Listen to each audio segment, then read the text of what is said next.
नमस्कार दोस्तों, अप्रैल 2026 ये महीना बिहार के शिक्षा विभाग के लिए सिर्फ एक नया एकेडमिक सेशन नहीं है। ये एक ऐसा हिडन मास्टर प्लान है जिसने पूरे सिस्टम की जड़ों को हिलाकर रख दिया है। पटना की चौड़ी सड़कों से लेकर सहरसा के गली मोहल्लों तक हर स्टूडेंट और पेरेंट्स बस यही सोच रहे हैं कि आखिर रातों रात ये हो क्या रहा है। एक तरफ जहां 80,000 स्कूलों के ताले खुलने का समय अचानक बदल दिया गया है, वहीं दूसरी तरफ प्राइवेट स्कूलों की मनमानी फीस पर एक सर्जिकल स्ट्राइक हुआ है।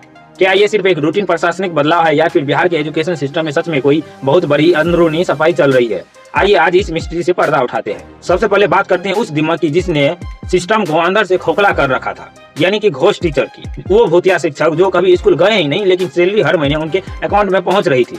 लेकिन अब उनका खेल खत्म। सरकार ने टीआरई 4 के तहत 46,595 नए पदों पर भर्ती का बिगुल तो फूका ही है, लेकिन असली सस्पेंस पुराने नियोजित शिक्षकों के लिए छिपा है। अगर आपने सक्षमता परीक्षा पास कर ली है तो खुश मत होइए। अब जिला मुख्यालयों पर आपकी आंखें और उंगलियों का कड़ा बायोमेट्रिक होगा।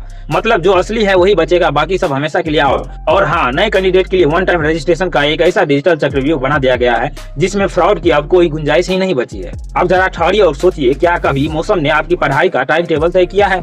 लेकिन इस बार किया है। जानलेवा वेट, वर्ल्ड टेम्परेचर और हीट वेव के साइलेंट खतरे को देखते हुए सरकार ने एक ही झटके में राज्य के 80,000 स्कूलों का समय सुबह 6:30 से 12:20 तक समेट दिया है। लेकिन सबसे बड़ी राहत की सांस ली है आम मिडिल क्लास पेरेंट्स ने। क्या आपको पता है कि बिहार विधानसभा के अंदर एक ऐसी बिल पास हुई है जिसमें बड़े बड़े प्राइवेट स्कूलों की रातों की नींद उड़ा दी है? अब कोई भी स्कूल अपनी मर्जी से 7% से ज्यादा फीस नहीं बढ़ा पाएगा। और वो जो हर साल खास दुकानें से महंगी किताबें और ड्रेस खरीदने का दबाव होता था ना, उस मोनोपोली को पूरी तरह से गैर कानूनी घोषित कर दिया गया है। नियम तोड़ा तो सीधा 5 लाख का जुर्माना और स्कूल की मान्यता रद्द होगी। और जो सबसे हैरान करने वाला लेकिन खूबसूरत फैसला है वो है 75% अटेंडेंस वाला नियम खत्म।